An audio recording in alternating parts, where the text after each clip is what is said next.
that well here? All right, awesome. So welcome to the return of Deep Dive. Tyler and I are really excited to welcome everybody back. It's a little bit different, obviously, not being at Denning House, but I'm happy that Zoom gets to bring us together from wherever we may be and allow us to still have this really awesome opportunity. Tyler, you want to run through kind of the virtual rules of Deep Dive real quick with everyone? Yeah, let's do it. So, yeah, for those of you who are new to this, you'll see what this is all about.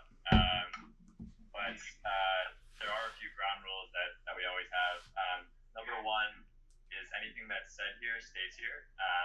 This is really a space for scholars to be vulnerable and talk through some things that have really defined them in their lives, and we think it's very important that we all respect that this is a place for them to say what they want and know that it's going to stay here. Secondly, no cell phones. Here it's slightly less of an issue, but I think really in the spirit of this, if you can, I know there's no accountability here because we're not on video, but really please do try to be giving your full attention here. Yeah, again, out of respect for the people that are presenting today. I think it's going to be. I'm very excited to have this starting again. I've been really missing this since we had a hiatus since spring quarter, and I think trying to keep as much of that same spirit as we can is really the way to do it. Yeah, thanks, Tyler. On that note, I want to encourage if you're able to turn on your video and really kind of engage. I know it can be easy to kind of turn off our videos and kind of hide behind the screen here, but if you're comfortable sharing your video, it's nice to see human reactions. Again, we just ask that everybody mute themselves. It can also be best if you have it on speaker view, so you can see both the interviewer and the scholar kind of full screen. You're welcome to use gallery view if you like, but I find for these kinds of things, speaker view is really great. So with that, I think we're ready to get started with our very first mystery scholar of the 2019 or the 2020-2021 school year. I'm really excited to introduce this scholar. There's a defining moment for me for this scholar, and for those in the 2019 cohort, I think you may remember this. We went to a retreat at Asilomar, and we had this really great, what I'll describe as a JD workshop, where we're talking about our feelings and kind of like how we can be really positive with ourselves. And this scholar stands up and just really questions that fundamental nature that everything is beautiful, that everything is good, that life is a pretty beautiful, sunshine-filled place. And it really forced us, I think, to kind of confront, our emotions and really think deeply about kind of what we were learning and really question people and not just take everything for granted. So this scholar is always open. He's always ready to speak his mind, and you can probe him with anything you like, and he'll talk openly and honestly about it. And I've had the pleasure of rooming with him for a full year, and I'm happy to introduce Marcus and his interviewer, Ileana.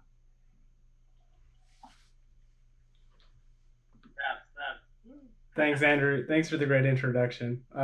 Miss being your roommate, but.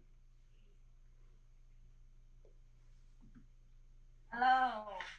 Please also introduce Leo to everyone. Hello, everybody. This is Leo. This is Ileana's dog. Also known as Leonardo. What is it? Leonardo da Vinci La Plaza Perozzi. Is that it? Yes. Wow, it's sorry if he starts barking. I promise I'll kick him out.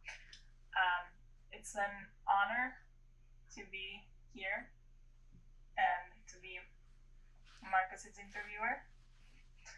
So many new faces and so many old faces. It's making me very nostalgic.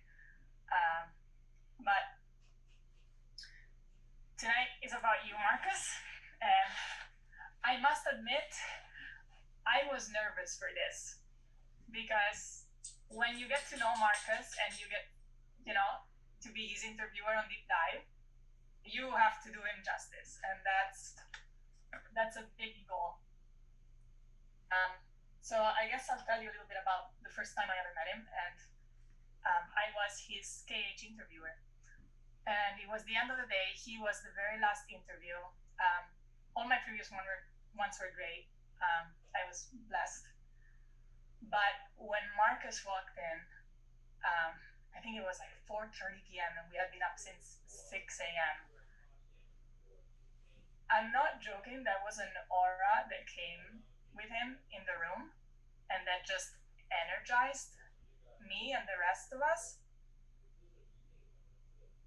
And like his smile just warmed the room and warmed my heart, and I had to really shake myself to like stay serious and give this interview a chance. But just I don't know if you believe in aura and things like beyond the physical person and the person that presents themselves in a room, but that was very true for Marcus, and it was only more true as I got to know him more. And I don't think I'll ever forget the first night we actually met in person at Stanford, where I was blessed to have an amazing conversation, which is something you can always count on him for. Okay, so I guess we can dive straight into it, so that's what deep dive is for. And I took a few questions down, but I hope that we can just go with the flow, because I find that to be a little bit more natural and organic, which I'm sure we will. Yeah, I have a feeling we'll be able to do that. Yeah, just start it out on an easy note.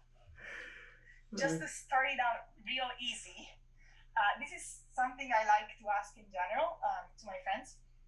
So, you know how many people say you can tell a lot about a person by like the food they eat or like the people they surround themselves with? Like there's like a thing you can tell a lot about a person by. If you had to finish the sentence, what would that be?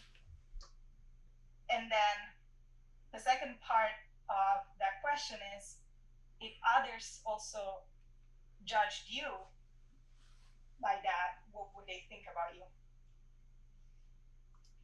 Yeah, so two things immediately come to mind. I guess the first is my kitchen knives. I actually have them right here. They're super nice and sharp, and I take really good care of them. My mom, when we were a little kid,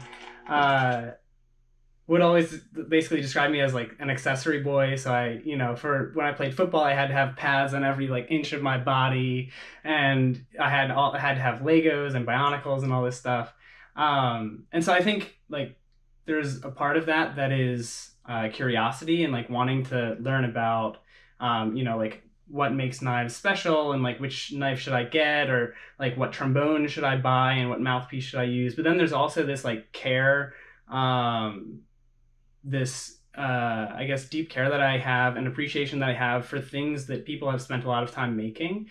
So I guess it could be art or cars, or like I used to go to the car show with my parents, and I would look at like the mirror on the Ferrari, and some poor engineer had spent just months and months figuring out the most like beautiful aerodynamic mirror that they could put on a Ferrari, and it just to me, I think that's a really beautiful thing. I think I love people, and I think people's time is really precious, and so that people would spend so much time creating something really, really nice and beautiful, I think is really powerful.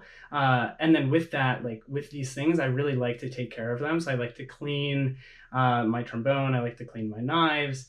Like my dad and I used to clean his car all the time for fun. And so I think, I guess any of these assorted number of tools that are both beautiful and extremely like useful, I guess is how I'd say you could tell a lot about me from them. There's also like the research aspect too, where I just love getting obsessively interested in, some topic, whether it's cooking or clothing or suits or whatever.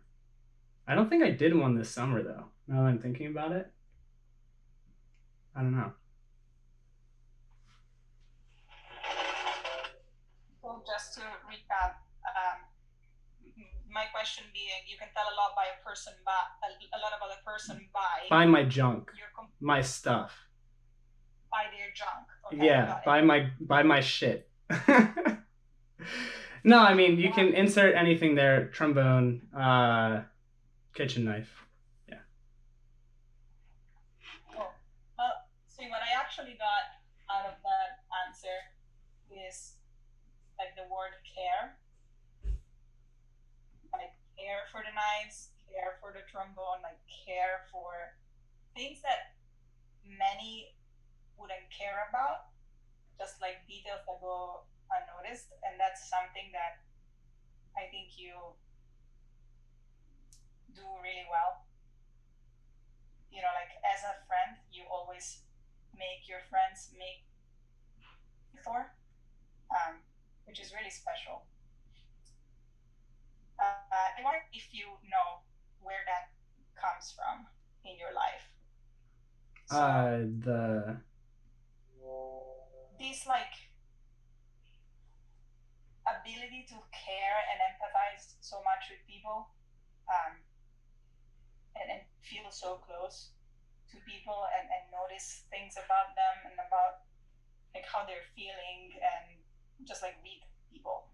Do you think it's something from your book? Is it from like your relationship with your family, or is it like later events in life?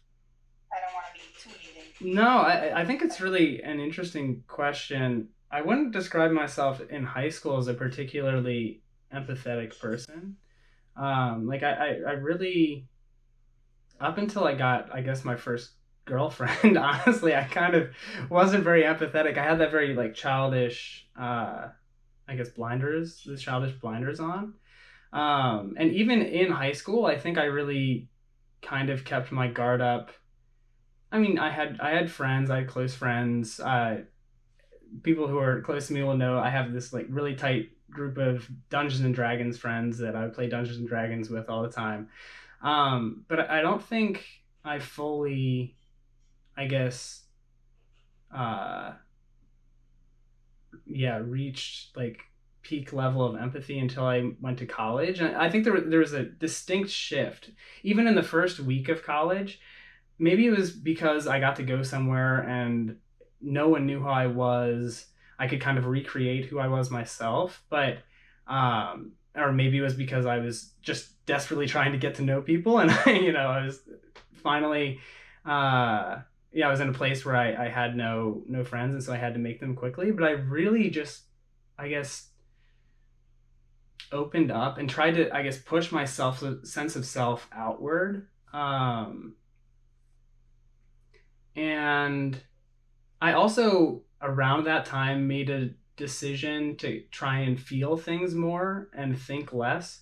I'd always felt like I was kind of an overthinker, and I get like very in my head about things. I still do a little bit, but I really wanted to kind of feel more and plan less, and kind of like let, I guess, my gut guide me, as opposed to really trying to structure everything and plan out everything that I was going to do. And so I think all of this kind of came together that first week of my of being at Temple, and I found this great group of friends and people that I'm still friends with today, and we were just able to all kind of like let go this judging part of ourselves and really just absorb who the other people were, and express who we were slash who we wanted to be. And so I think that was a really big turning point for me. And that whole year, I really think I grew a lot, just trying to be people's friends.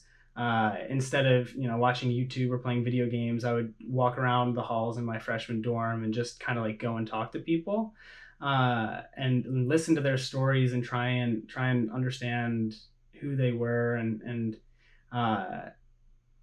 yeah, I love listening to people's stories. I think it's a wonderful thing, and it's like it's the same thing as what I see in the stuff that people make. It's the time that they spent, and why they chose to do that that's so special.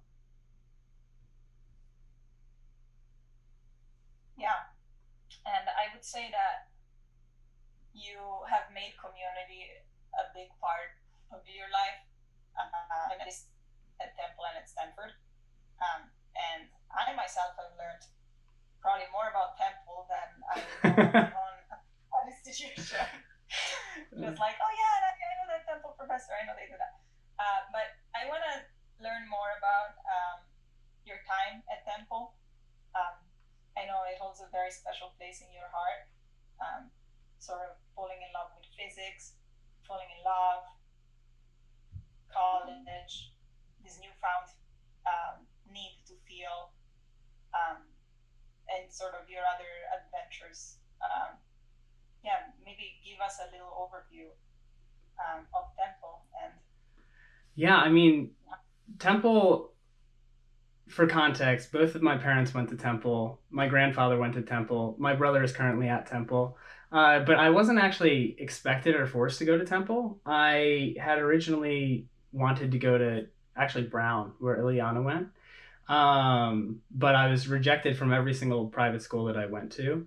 And so I think I carried a little bit of that chip with me through my time at Temple. But really, like when I actually was deciding on where to go to school, Temple always had the best feel to me. I don't know. There's a magic there, whether it's the buildings with wildly different architecture that seem like haphazardly placed together along neat red brick roads, or I mean, I don't know, the like magical sunsets and the sirens of Philadelphia. I think there was just something about Temple that really felt good to me and clicked. And then the people there are just wonderful. I mean, they're friendly and not pretentious, which is lovely. And the other thing is that on average, they really want to be there. I think that's I don't know. I think that's a really special thing. As far as my actual time at Temple, I'd say there are like three major parts. There's like the beginning, the middle, and the end. And they're all very different. I know that isn't super profound. I'd say in the beginning, I was really working on this, I guess, change from thinking to feeling, but also extremely, I don't know, cautious about, drinking, going to parties, smoking. And I think, honestly, it was just a transition from my high school, like really big goody two shoes days to college. But I think that also, I guess, gave me a little bit of, I don't know, difficulty my freshman year. I mean, do you want me to just go for it, or should I? Go for. I mean, giving like the drop. Whatever you feel. Yeah, I mean, okay. Whenever you feel comfortable. Yeah, I think there's probably maybe a better drop. I don't know. I think my time at Temple, as an overview, what it did was it helped me feel like I could be the superhero or the protagonist of my own story. I felt that. I felt in high school that I was the protagonist. This is, I think, part of this blinders that I'm talking about. And I got to Temple feeling both like knocked down from my high feeling of self by all of these like college rejections, but also really open to listening to the people around me. And then I got to college and realized, like, holy cow, I'm really good at this. And holy cow, I really like this. And, like all of these things, all of these structures are made by people. And so, like, why can't I be the one to help improve or change them? And like, if not me, like, who else is going to do that? I think that was a really profound thing that Temple gave me, was this feeling of like, it can be you that makes these changes. And that can be on a small scale with like friends, or that can be on a large scale with actually like bigger systems. I also think Temple did a good job, and one of the like main, I guess, things that Temple helped me with was getting over my workaholicism, where I was surrounded by people who, like, frankly, just didn't care as much about school as me. And that was really healthy for me because they were able to just like exist and enjoy life. I think this is one of the huge benefits I got from living with my brother my final year there. Was just like I was around these people who were just able to enjoy life and not feel like they always had to be productive. And so I got to practice that, and that was just a wonderful thing. And it's something I really appreciate. It's something I think, yeah, I really want to hold with me. Plus, Yeah, I was, I just yeah, no, you're good. I can't think. Sorry, can you hear me? Mm-hmm. My computer does weird stuff sometimes. I'm told that it can sound like a robot or like a cat or a combination of the two. So get ready. Is that is that different than usual? Hey! No, I usually sound like this when I talk to my little baby. It's hard to imagine you as a workaholic. You know, it's like for me, like Marcus is like a guarantee that he will put you first.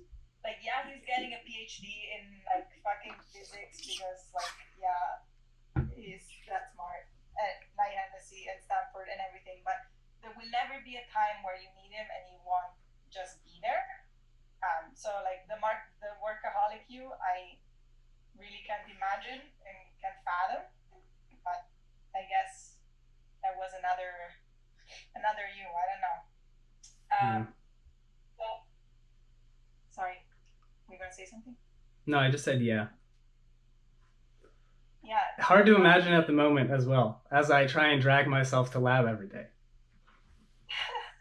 Yeah, so that's something I was gonna ask about. How did the sort of the love relation physics come about?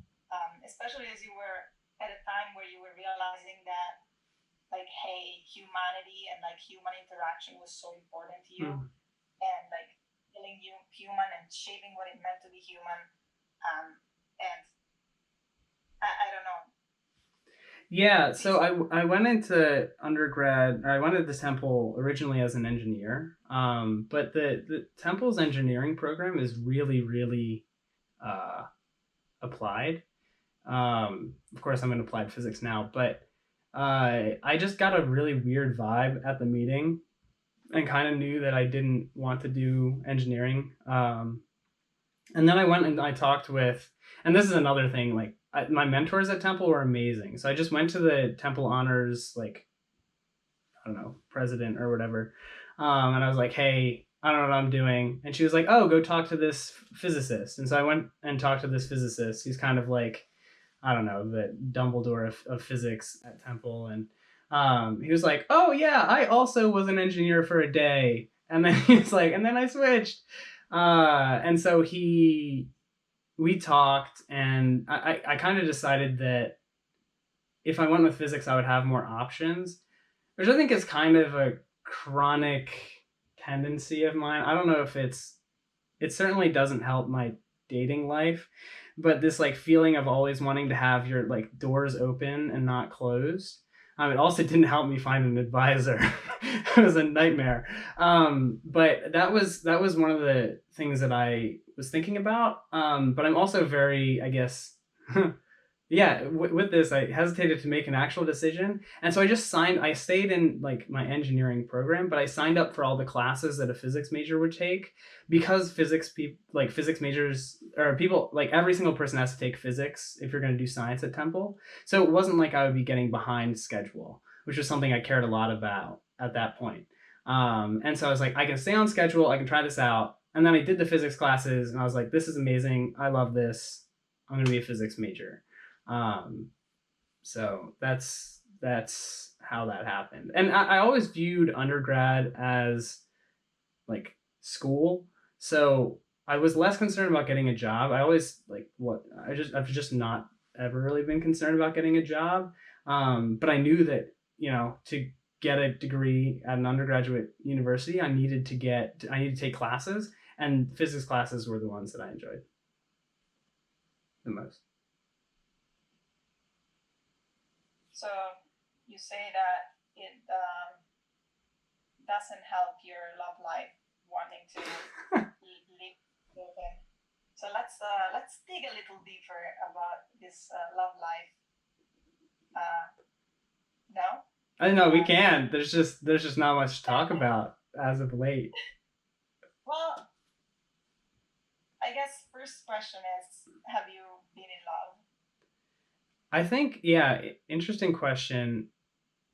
I've been thinking about I was thinking about this actually on the bike ride home. I think I have a chronic problem of like falling in love with my friends, and then just like this becomes an issue because it's like, I don't know, you have to give some of that up to actually like date somebody. And so, yeah, I think that's part of a problem. I guess there's a part of me that doesn't want to be rejected. Maybe there's a part of me that feels like I haven't practiced enough to like be good at dating people. I don't know. It's weird. I mean, okay, we'll just like do the drop here. It's also true that I went 3 years of having just like chemotherapy, and that was just a really hard time to be looking for someone to date, right? Like, how are you supposed to like, I don't know, find someone when you're bald as shit? B, actually date someone not knowing whether or not you're going to be alive, and then C, I don't know, not be grumpy when you're getting lots of chemicals pumped into you. So I think that's part of that problem. And I guess maybe part of it is always trying to like maybe like do things too deeply.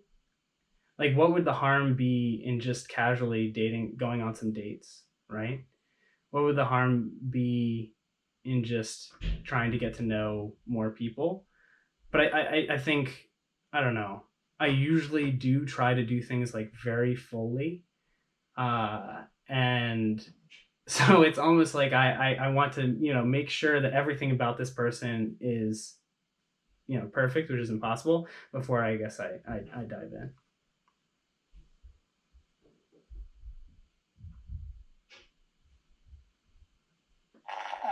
Yeah, so you did do quite a drop there. And I mean, of course, that's your story to tell, but I do have one question about your experience with cancer and chemotherapy specifically. So in case you don't follow Marcos on Instagram, go and do that right now because he posts really good content. I sent messages that might make the quality got bad. Should I go off? Turn back on? Can you guys hear me? We can hear you. It just sounds like a robot cat. Okay, yeah, that's the robot cat. So I'm gonna log off and come back on. I apologize for the. While Ileana does this, I'll give a quick recap of the timeline. So basically, at the end of my freshman year, I was having trouble breathing. And this is weird for me because I play trombone and I ran track, long distance track. And so, you know, I was very used to going on runs, very used to, you know, breathing in and breathing out. And I kind of just felt heavy inside. It felt like I had pneumonia. But it was weird because I hadn't had a cold. And so, you know, I go to health services, they send me to the ER. I'm sitting in the North Philadelphia ER feeling really horrible about taking the spot of, you know, someone who's actually been hurt. You know, as they're wheeling like, you know, actually injured people in next to me. And I get an X-ray and they come back and say, hey, you have a giant tumor around your heart. And so what had actually happened was I had this baseball glove sized tumor around my heart, and it had irritated the lung cavity such that a bunch of liquid had built up and collapsed my lung.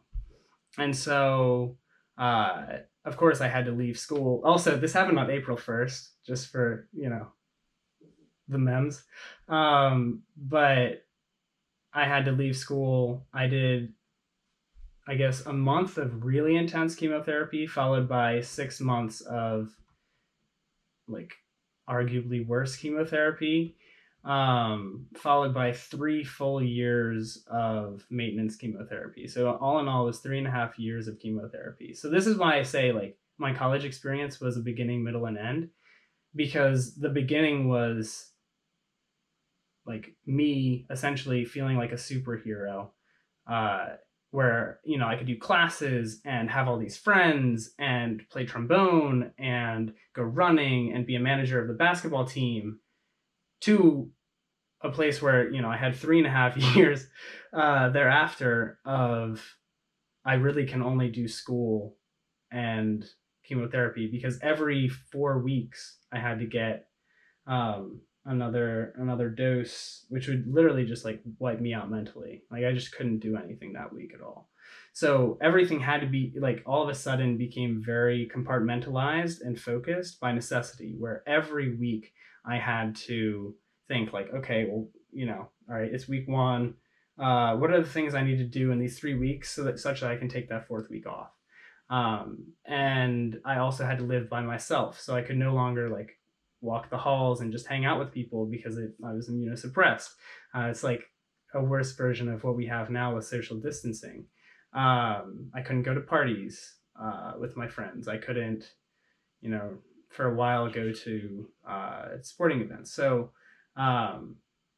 that all ended right before my senior year. I had my last chemotherapy session on July 4th of 2018.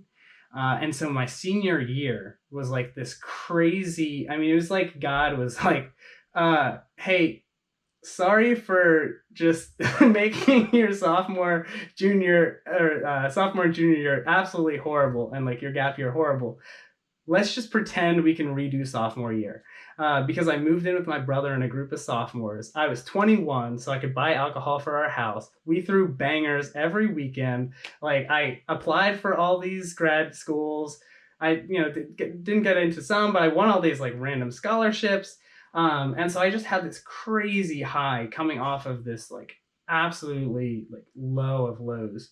Of course, like sprinkled in there was a collapsed shoulder and a collapsed hip, which put a damper on things. But it really was like a beginning, a very long middle, and then a really nice payoff in that last year.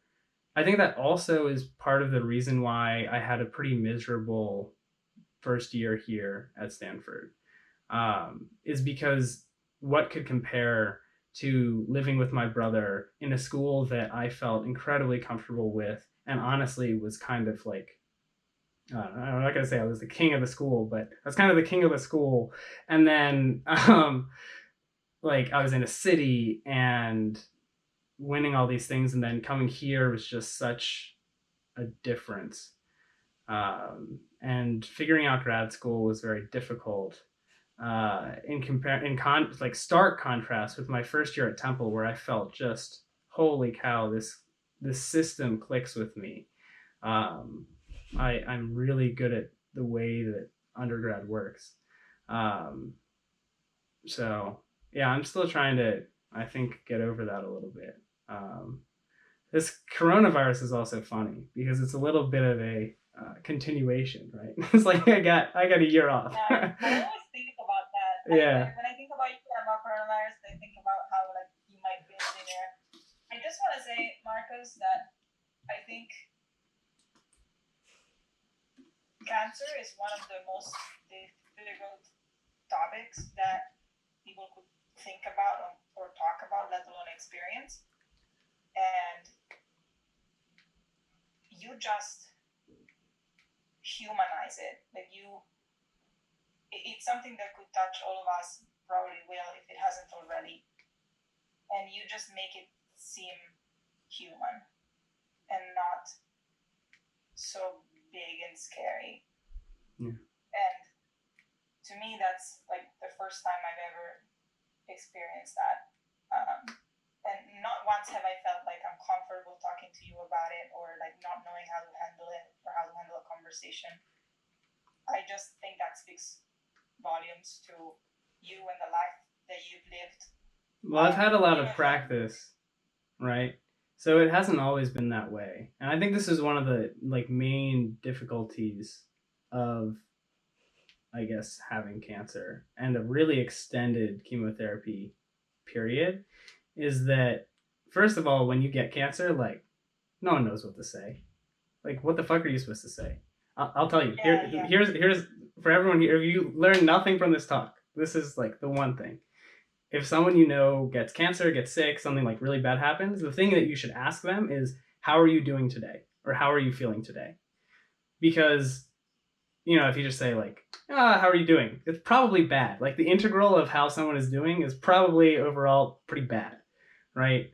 And saying like, hey, I'm praying for you is lovely, but it's also the end of a conversation. That's like what you should say at the end, right?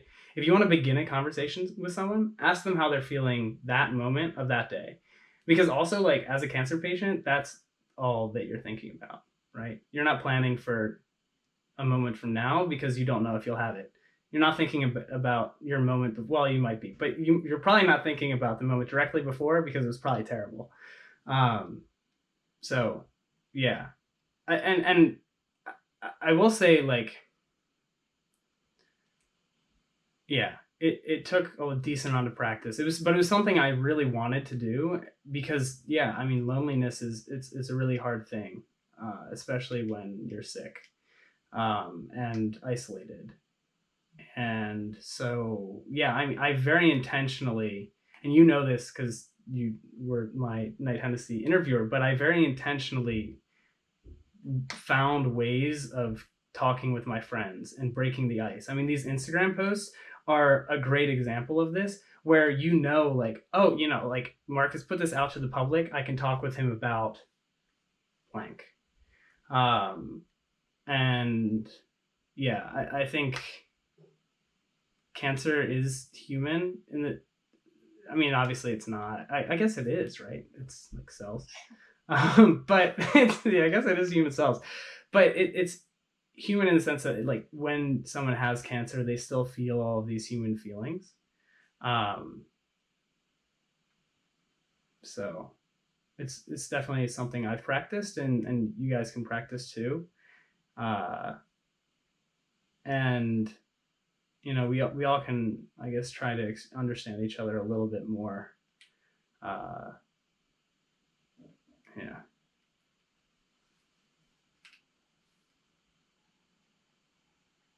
Yeah.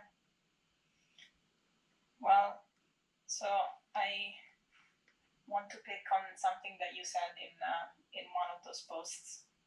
I don't remember with reference to what it was exactly, but I thought it was funny because of now you're in a leadership program. But anyway, so you said decisions. I think decisions are the hardest thing in life. Yeah. And it's what makes leadership so difficult but worthwhile. So I guess maybe I'll give you a break and you get a choice of a question to answer. You can either tell me what was the hardest decision you had to make or the best decision you've made. Actually, it could be the same answer. I mean, it probably isn't. I think the best decision I made was going to Temple. The hardest decision is probably what I talked about in that post, honestly. I don't think the stakes have ever been higher. For context, the story that I'm talking about in this post that Ileana is referencing is there was a period of time where I had splitting spinal headaches because my spine was leaking spinal fluid. And so what it basically meant was that I literally couldn't be upright, whether sitting or standing, for more than 30 minutes a day, because the second that like 30-minute timer went off, I would just get these crazy headaches because my when I was sitting up, my spine was just leaking fluid. And at the same time, I was taking steroids, and it kept me up basically all day. I slept a maximum of 4 hours a night. And so what that means, right, if you do some quick maths, is that I'm up for 19 and a half hours every day, just awake. but incapable of sitting up, right? And so what that means is for 19 and a half hours, you just sit and think and think and think about what you're going to do for that 30 minutes. Like, what am I going to do today? You know? How did that change the way that you perceive 30 minutes now? I mean, it's just so precious. And I mean, I'm struggling with this now, right? Like, I'm struggling with doing anything now that doesn't, I guess, give me the joy or like hedonistic good feeling that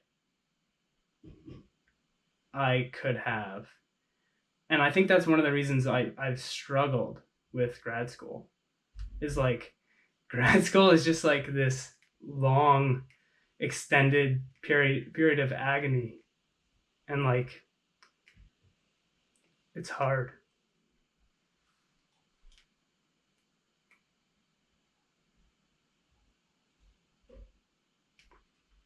Because I'd rather like help a friend, right? It feels much better.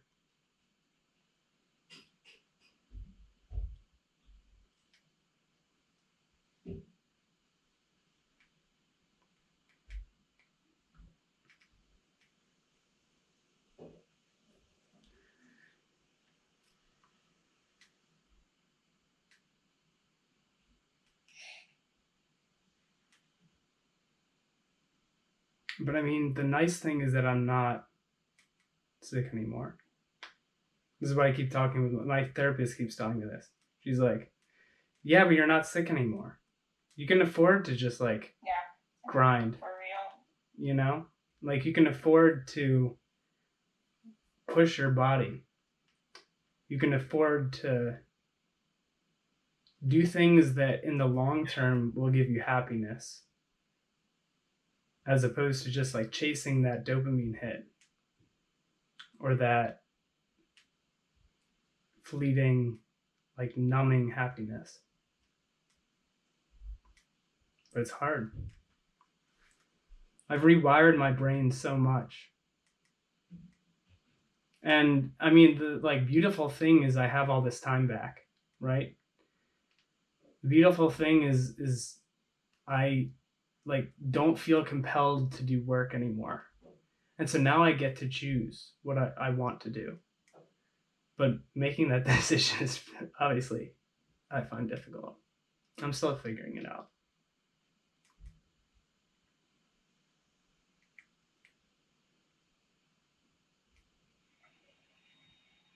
Is my connection good? Can you hear me? As you say that, you freeze. You're back. I am back? Yeah. Well. Yes? Yeah. Okay. I'm sorry.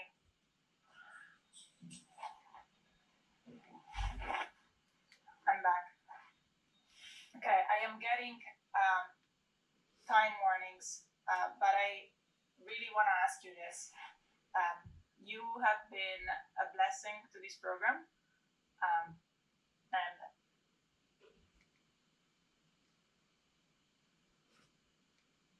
it's meant into the growth of community, which is something that I promise I was really, really devoted to early on. Then kind of went like that, but you know, Marcus is much better than me. So you implemented the idea of the micro communities this year. I hope it's going. I'm sure it's going to make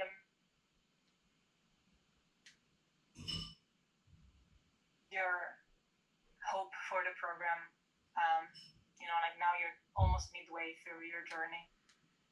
What are some, you know, more or less abstract outcomes that you hope for? Yeah, I think, I don't know, I guess I've spent a lot of time thinking about this. I really, if we think about the program as a leadership program that's like actually supposed to make the world better, I think we need to figure out how to like do leadership better than people have done. And personally, what I would love to see is like an acknowledgement of like different leaders and different people of different countries and different sects or political parties to really view each other as human. Um, and I don't know, maybe it's silly, but if Knight Hennessy scholars can get to a point where we feel like a family, at least in the way that I view family, which is like a group of people who like love each other, fight, get in arguments, disagree, but still at the end of the day recognize like this other person is a human. This other person, like I value this person. Um, and if we could each, bring that just into, am I not answering the right question, Ileana? Yeah, Oh, the no, dreams for sorry. the dreams for the program would be, yeah, that we could get to a point where we act that way with each other. And I know it's a huge scale, right? I know it's a huge program, and so it's arguably impossible. But if we can get into the mindset of like, I guess I think of it, Izzy's on my screen, but it's like, imagine you're Izzy, right? So Izzy comes up to you comes up to me at the beginning of the first Night Hennessy event and says, "Oh my gosh, you're Derek Cote's friend," right? And at that moment, she had just completely given to me that, because this person was her friend, I am also her friend, right? And my hope would be that we give that, I guess, benefit of the doubt to each other and take that further into our lives and hopefully spread that where we go. Because honestly, it's the only thing that I can imagine that would actually like make, I guess, the difference that is necessary for a program that has an endowment the size of my entire undergraduate university for 300 people. So that's what I would wish, is that we can get to this point where we view each other as what I would describe as family. I know that word has different connotations, and accept that yes, we're going to argue, we're going to disagree, but at the end of the day, like we're all in this together, and as like when I see another Knight Hennessy scholar, I want to know that they're my friend too.